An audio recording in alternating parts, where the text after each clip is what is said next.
Hi, I'm DJ Ware. On this episode of the CyberGizmo, we're going to be looking at Qubes OS right after this.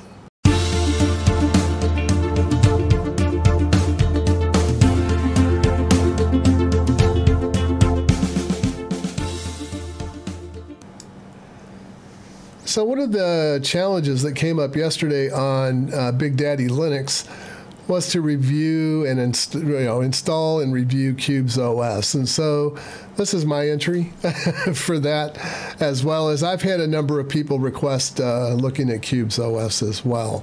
So hopefully this will kill two birds with one stone.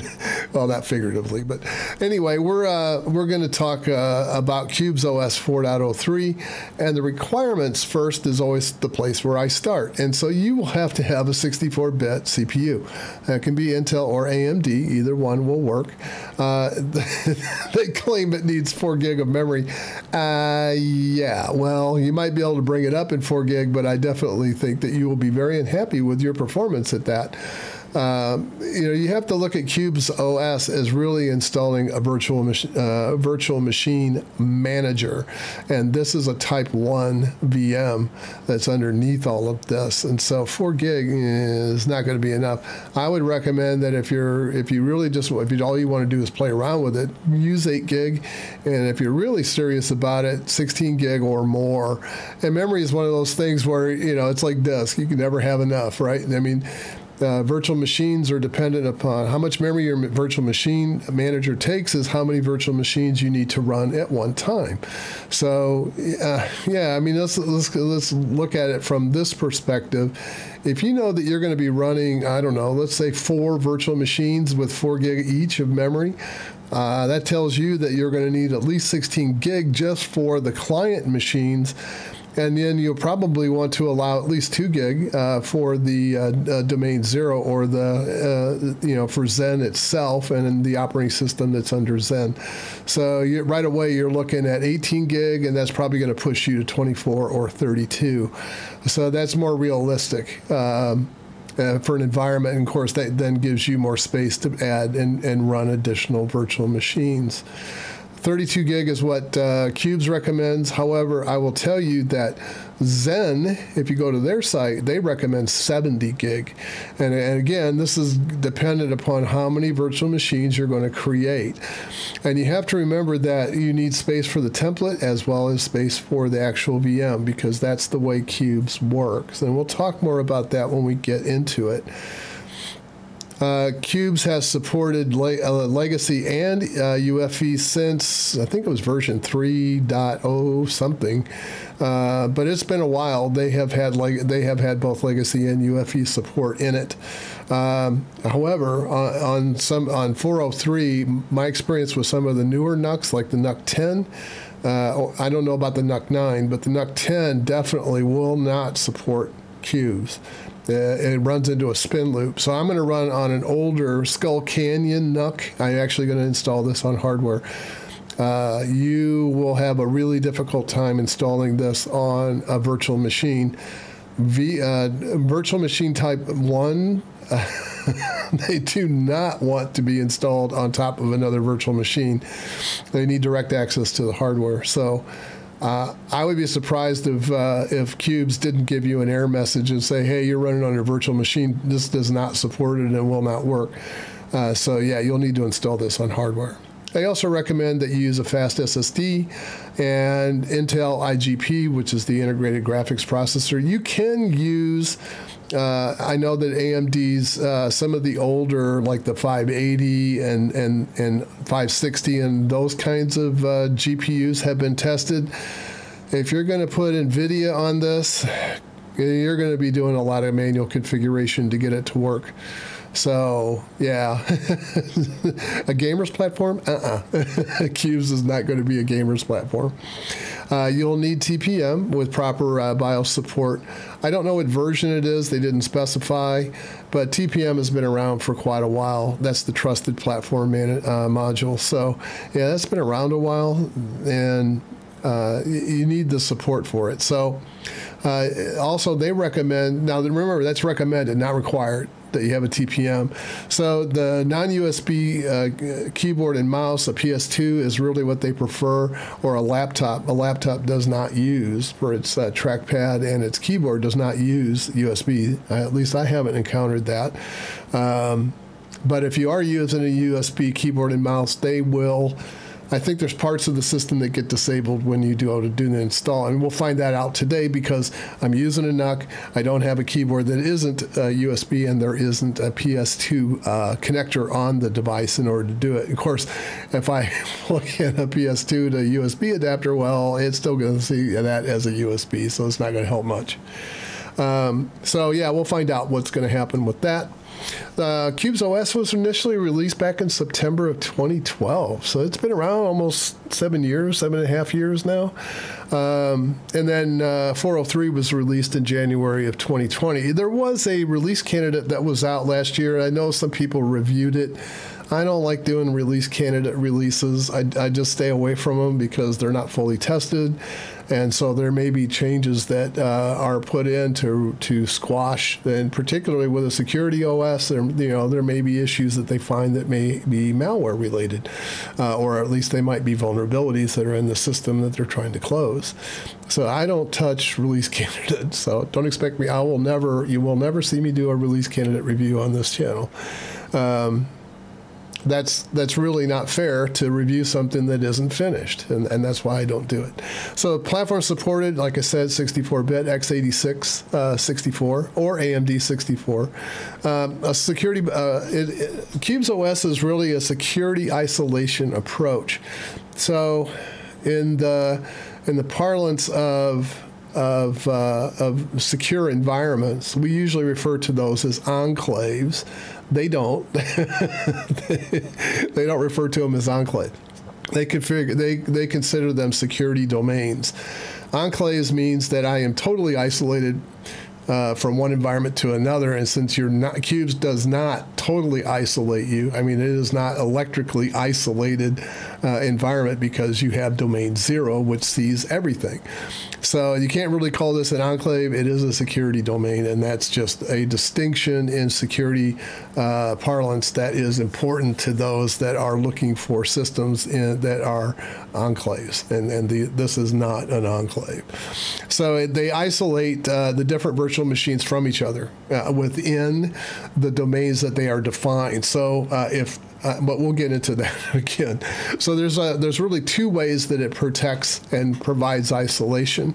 First, the hardware controllers are isolated into functional domains. There's one for the network, there's one for the firewall, and there's one for the USB domains, which allows them to be shared among the different security domains without actually becoming part of them.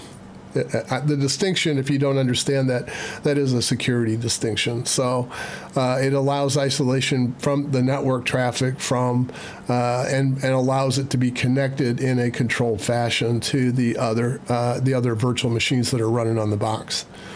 The software domains there are different levels of trust. They run from the most secure, which is the vault, and the vault has it's kind of like domain 0. I mean, I guess you consider domain 0 the most secure because it's not connected to anything other than the hardware. So it does not have any networking connections. It doesn't. You can't do anything inside of that environment, and in fact, you shouldn't.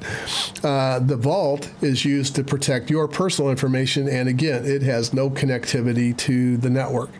Then you have various levels of domains that go from higher security isolation to lower security isolation, with the lowest being the untrusted or the throwaway environment. That's usually red.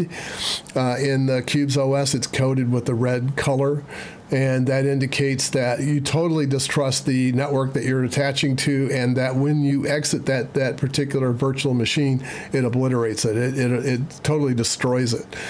Then you have other various levels in between, going from personal on the next level to the left of the untrusted to work, and then you have financial or private, and then you have your hardware controller, and then you have your vault, and then you have domain 0. So that's kind of how that works. Qubes isn't designed to handle multiple users. I mean, you can have multiple user accounts, and each of those accounts can have their own view of the virtual machine, but it's not really meant for being a server, and that's what I mean by that. It's not meant to host virtual machines for your business. If you're using it for that, you're using your wrong device and the wrong software. It is open source. It's licensed under the GPL version 2, and they call it a distribution, but it's not really. It's really a Type 1 virtual machine with a bunch of code wrapped around it to create security isolation frameworks. I know that's an oversimplification, I know, but hey, that's the way I look at things. So DOM0, I believe, is CentOS.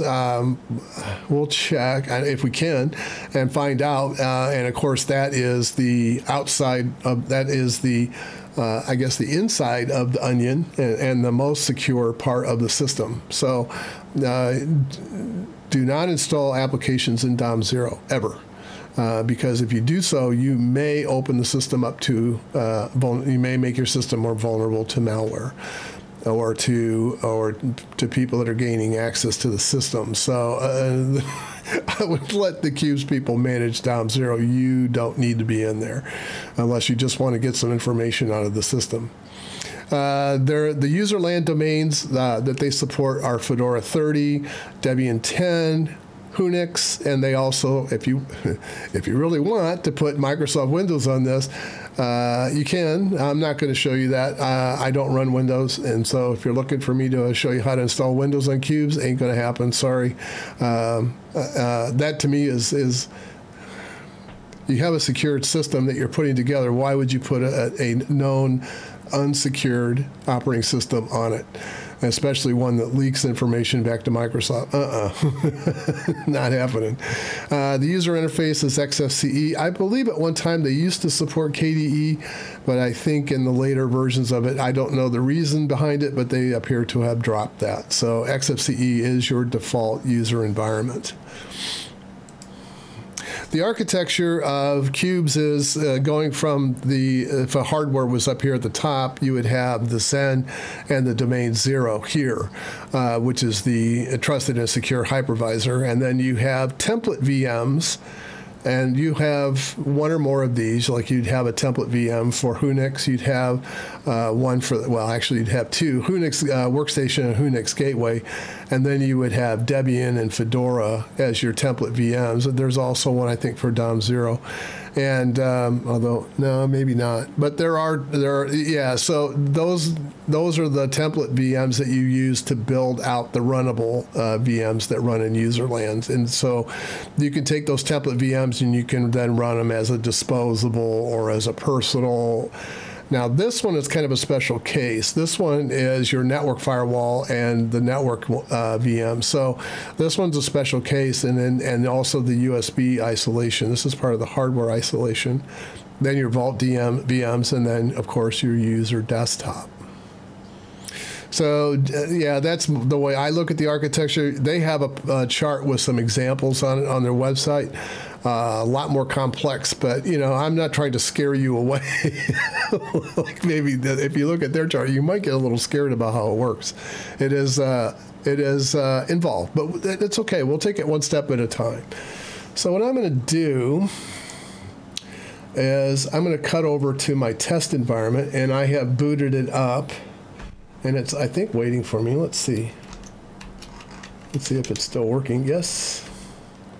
So I'm going to choose install Qubes R403. Now I could do my, I could, you know, test the media and then install, or I could troubleshoot. But we're just going to fire it up and see what happens. Again, this is running on an Intel NUC Skull Canyon, which is the it's an Intel Core i7 6700K. Well, actually, it's not the K.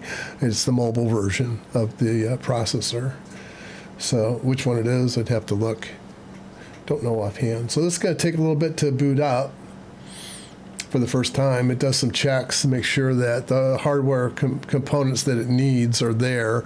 Also make sure that the environment is set up correctly in the BIOS that I have. You will need virtualization turned on. You will need VXTD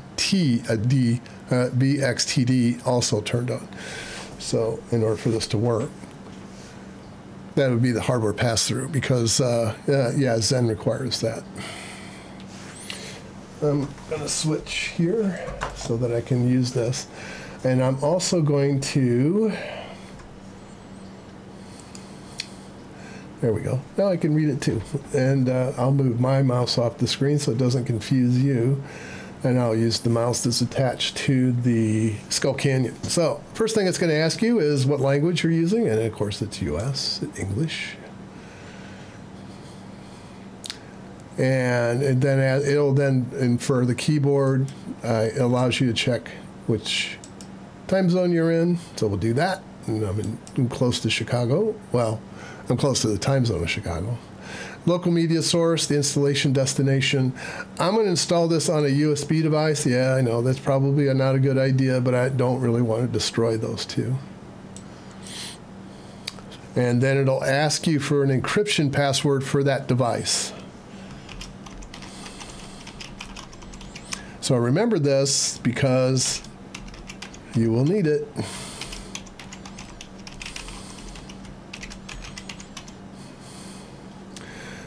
And if it's all is good, I'll do a reclaim space. I'll delete the partitions that are there, and we'll go ahead and just reclaim those.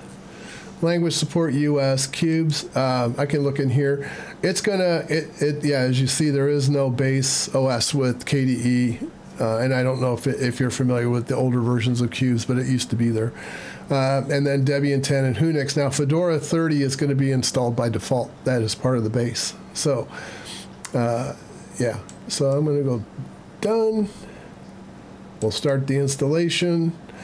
And root password, do not touch that. Leave that as disabled. They do not recommend that you enable a root account. And if you're in a secured environment, you never enable root. So I'm going to go ahead and create an administrative user. This will get administrative permission.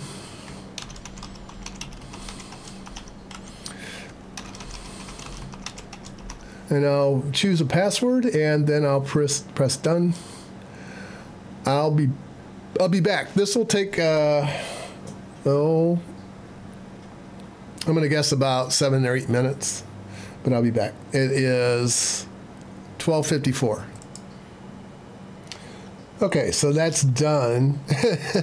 And don't listen to me on any estimates of time anymore. It is 7 minutes after 1 p.m., and so that would make this about 13 minutes, almost 14, to get this far. And I am ready to do a reboot, and so we will do that. And, yep.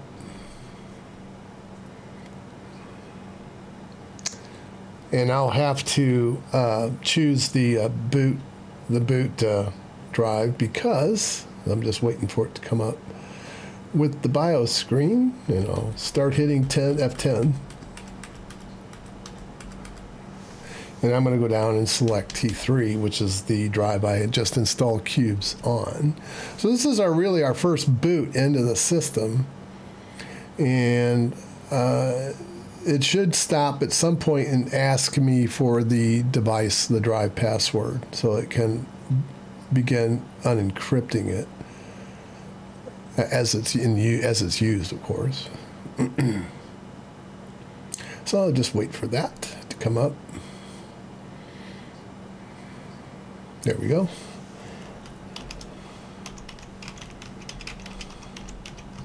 And this, of course, is the same password that you gave it during the install for the encryption key. So it's not the user password; it's the encryption key password. And at this point, this will also take some time. They say this will take about 15 minutes.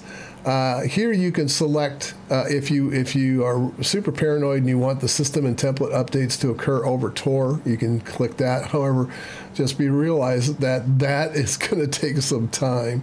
Do not configure, or you can say, I don't want you to configure anything. I'll set it all up myself.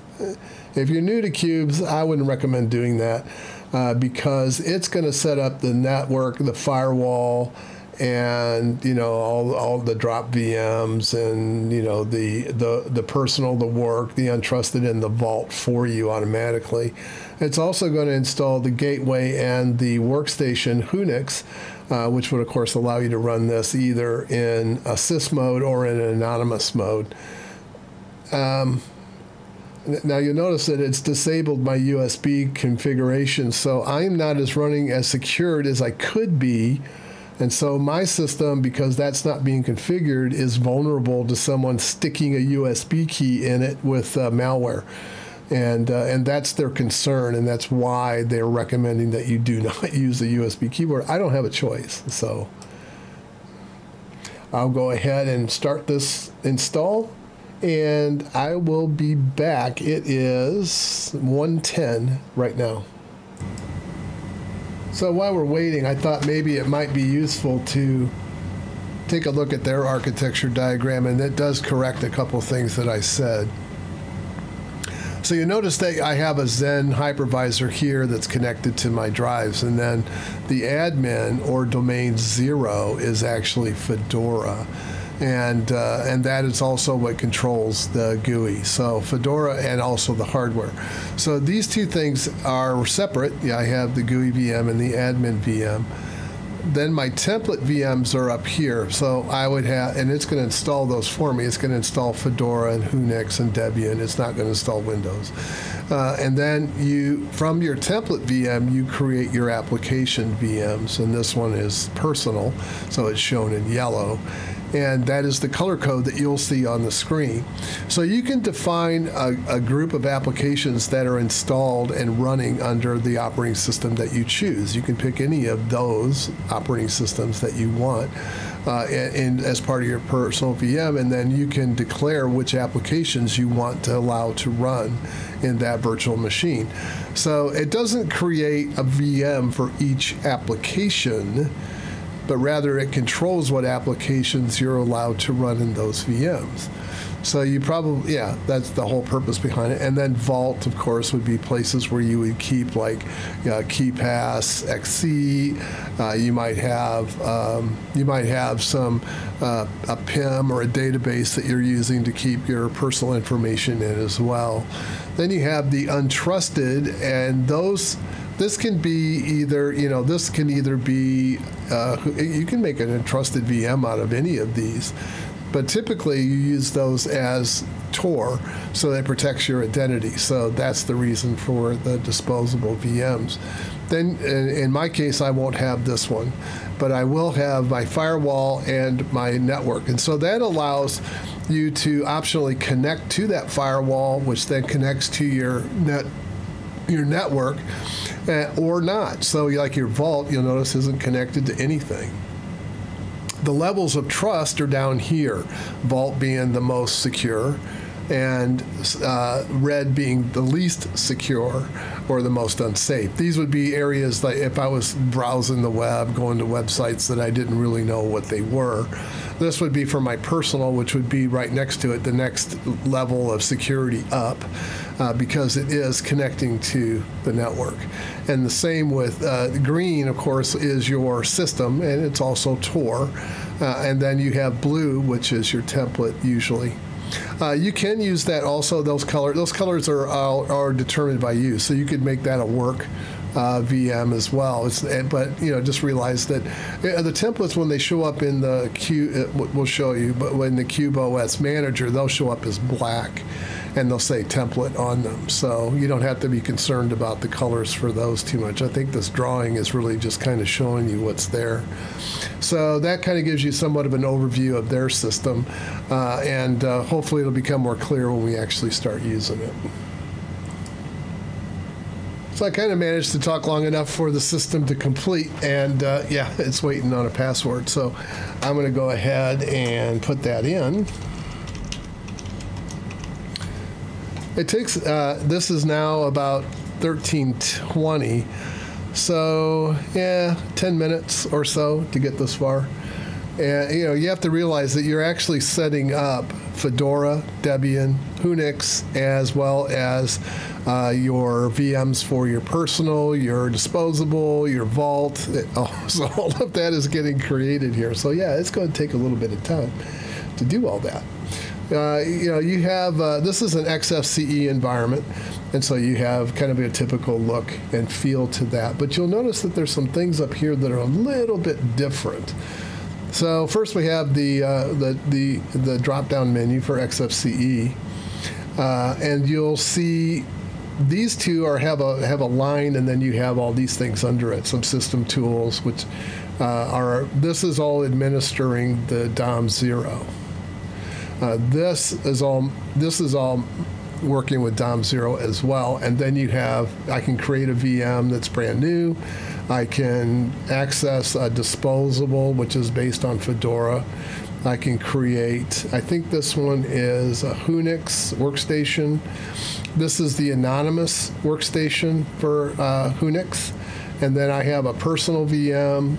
Remember that on my chart, that would be the next security level up. And then I have one, it's, I think that's kind of a dark blue. That's, no, that's black, and that's Vault. And then I have one that's blue for work. I have my green ones for my firewall. I have my services here for the network. And then I have my templates. There's a service VM for Unix. I think that's actually the gateway. No, that's restart. So that's controlled in Tor. That would be that that one in the green on the bottom right of the architecture diagram. Then I have my templates, which is where I would bring these up to perform updates or add applications to it, and that in turn would update anything in here that was using Debian, whether that be a personal or a work.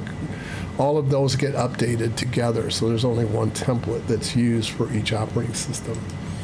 Then across you have 4 workspaces, time, audio. This is your network. It's showing that right now I'm connected to what it considers, that's why it's red, it's considering that this is unsecured, that there's a firewall in front of it, but it's untrusted. And then let's see, let me get rid of that. It's my clipboard. And I'll explain a little bit about that when we get to it. These are the domains that have hardware associated with it. So this is how I can pass particular pieces of hardware over to a particular domain, security domain. And then I think this is the hard drive. This is the QMan menu. And the Q menu has the current state of the system. So this is showing me all of the VMs that are running. And so I have the Q manager, which I'll go ahead and bring that up. I know, I apologize, these are so small, but I don't know of any way, I don't think there's any preferences. Well, maybe, let's see. Can I set my font any larger? No. Nope. But you'll see the ones, if they're running,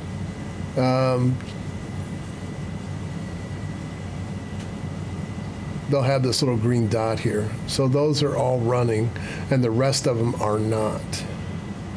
So this allows you a place where you can create new ones. We can go in and look at one. Let's look at the personal one, and I'll look at the Qubes settings for it. It has a number of options here, so I can choose which template I want to run my personal in. So let's say I don't really want to use Fedora. Maybe I want to use Debian for that. So I can change that over to Debian. And then in my advanced menu, I can give it how much memory. If I want to float memory, if it starts out with so much, looks like 400 meg, and it'll go up to 4 gig for maximum. Two virtual CPUs, and then of course there's my default kernel. It includes memory balancing, which of course it would, And then these are my firewall rules if I wanted to add any outgoing. And I think there's also some incoming ones that you can block as well, but we're really more concerned about the outgoing, which things I'm going to be allowed to connect to. This will allow me to pass devices over to the selected VM. So if I had a camera or I wanted to pass an audio device, I can do that. And then applications. So right now, the only 3 applications I'm allowed to run in this particular VM is the file manager for Debian, the Firefox browser, and then the terminal. Down here, I have a selection. These are the ones that are in the template. So I can move over some of these if I wanted Xterm or file weather or whatever. I can do that as well. So I can move those over. Those will then appear on the menu. So I'll go ahead and I'm going to go ahead and change this back. I don't really want to change this off of Fedora, and then we'll just say OK and we'll back out of it. So it keeps it the same. And then let's go ahead and bring that up. So I'll go ahead and close this up. And I'm going to go down here to the personal, which is right there. And you'll notice I can just launch files or Firefox or terminal. Let's launch the terminal. And the first thing it does is it has to take the template and copy it over to the user land, and then it has to start it. So this would be similar to taking a template VM and creating a virtual machine that you want to run. So yeah, it takes a little bit of time to do that. Let's see, this should be Fedora. And it's identifying itself as Qubes. I wonder if it is still gonna. No, it identifies as Fedora 30. So okay, so I don't know what's all here. Let's see if HTOP is here. Nope. Top's not here. Top is here. So yeah, we can look at that and see what's running and how much the machine's resources is actually being consumed. It's not using much of the memory that's being allocated to it, so we could probably reduce that a little bit if I knew that I wasn't going to need this very much. I'm going to go ahead and leave this one up for a moment. It's this little star that comes up is telling me that I have updates that I need to apply. But I'm gonna kind of let this go for a bit, and then I will open the vault here. And I'm also going to open a terminal window here as well. You can do the same thing. It's taking the template for the vault, and it's creating a virtual machine, and then it's going to start that virtual machine. Let's see. Let's put this up here, and then hopefully we'll have room to put this one down here a little bit, and then we'll expand that one as well. So let's say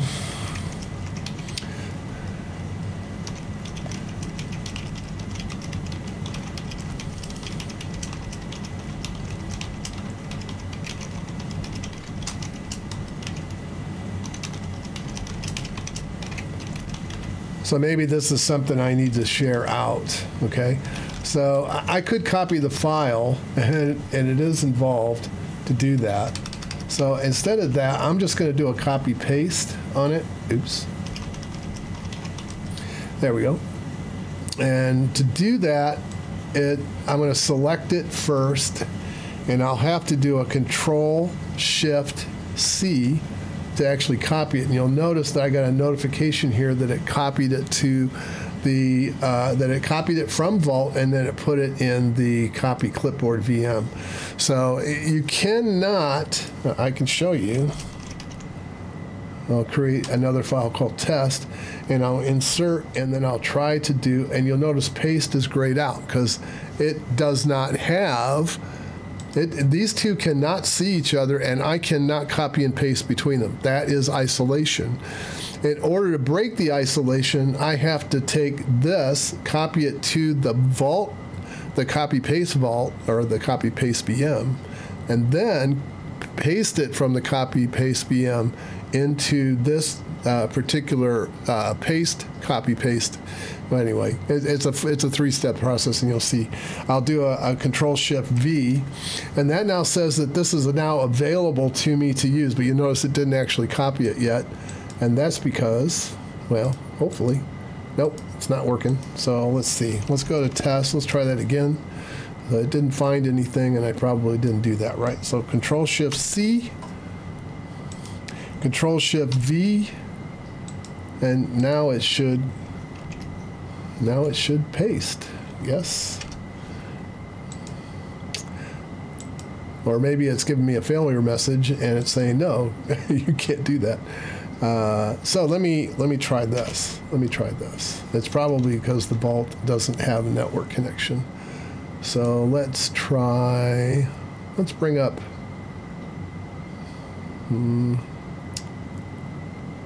Let's try work. And we'll bring up the terminal and work, see if it'll work there. Same thing, it's got to copy it across. I would have expected that to work, actually. But apparently Vault is a special case, it's isolated. So I guess that just proves that it is isolated. Let's see if I can do it here. I'll just do a simple one. And we'll select it, we'll copy it, and then a Control-Space-C, maybe that was what I did wrong, and Control-Space-V, and then, yeah, now it shows up. So that's how you have to, it's actually a four-step process. So you have to copy it, then do a Control-Shift-C to copy it to the VM that supports copy-paste, and then copy it back from the VM to the personal one, and then paste it into the file. And that is how you move stuff. There's also ways to move files, and that instruction is on their website. So yeah, so this one is not, let me just go ahead and get rid of that. I should be able to, this one is not isolated, so I should be able to ping Google. Yeah, I can get out. And the same with work.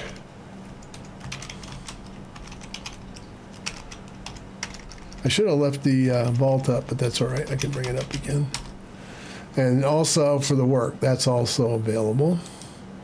Let's go ahead and bring up the Vault again. And we'll do a ping on Google. Oops. Yeah, so it has no knowledge of it. It's not there, and that's because the Vault is isolated. So you can control what you want to attach these VMs to. So the colors are really more for your benefit, and it allows you then to see what things are actually set up in here. And you can use any colors you want. I'm going to go ahead and exit out of that. I'm done with it. And let's see. The next thing, I'll do the update last before we shut off. So let's bring up, let's say that we want to go Tor Browser. Yeah, let's go anonymous on the Tor Browser. This will probably take a moment. It's going to actually bring up two things, the gateway and the, although the gateway should be started as well as Unix. There we go. So it's started up. You notice that this does take a while. And once these are up and running, they won't take us long to come up. And it's given me this, which is, of course, getting ready to attach to the Tor network. Now, I will, let me don't go too far. So this is, it probably needs an update, I'm going to guess. That's why it was flashing, and it does. Now, of course, this Tor update will get thrown away because this is inside the disposable VM. But hopefully, this up here is flagging me to actually update all of those. Let's see what, let's just see. Yeah, it's got Fedora so far. It hasn't discovered that this needs updating yet, but it will. Trust me, it will. Yeah. And then I'll have to do this update again. I'll have to apply this update again for the Tor browser. unless it's done for me. So I'll just let this run. Yeah, so the red ones, as you know, as I was talked about, those are totally disposable. Not quick going over. This is going over the Tor network, so it's not quick. There's two things you can always count on with security. One, it never makes things faster, and two, it's always a pain in the butt to work with. So, yeah, that's the two things you can always count on with security features in any kind of system. So, while I'm going to give you some of my thoughts on this.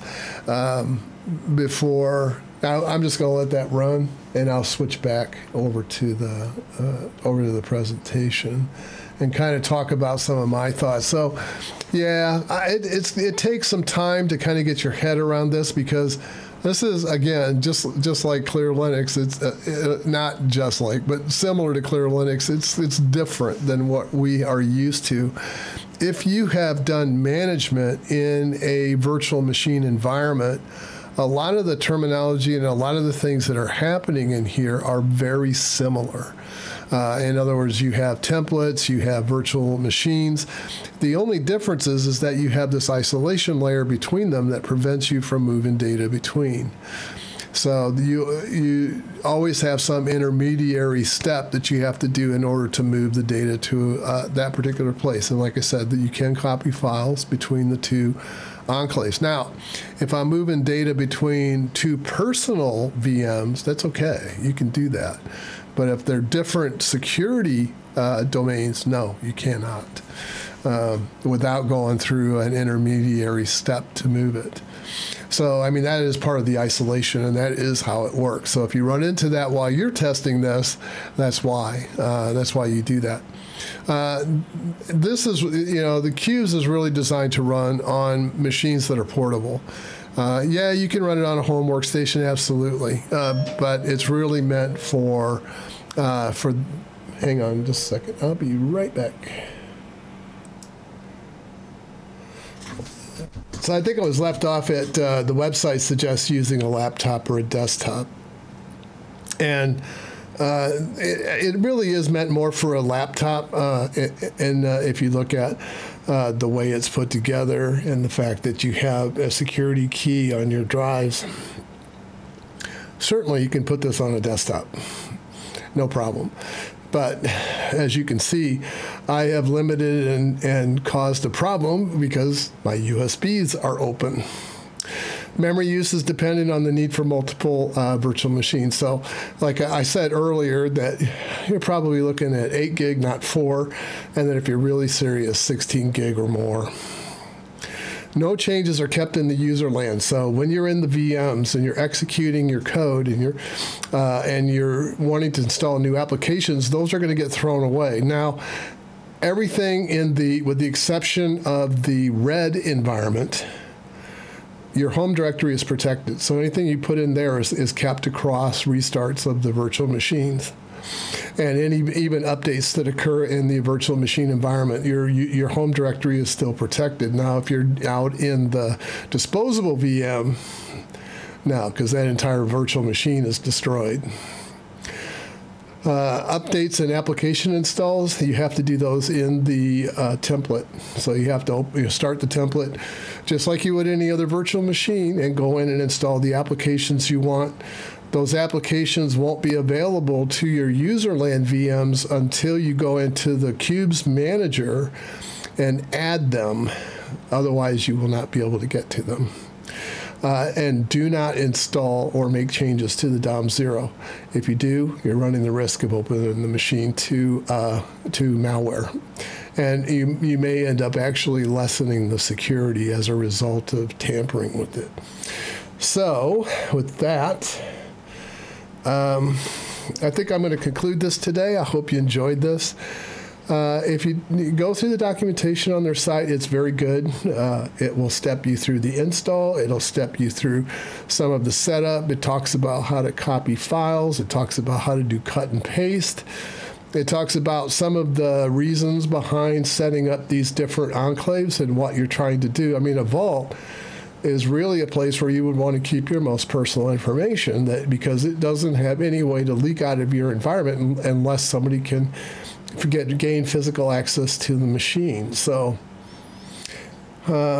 anyway, I hope you enjoyed today. Please like and subscribe. And if you had any comments about this, or if you are using it and you know of different ways that it can be configured, let me know. I'd love to hear from you. Thanks again, and bye for now.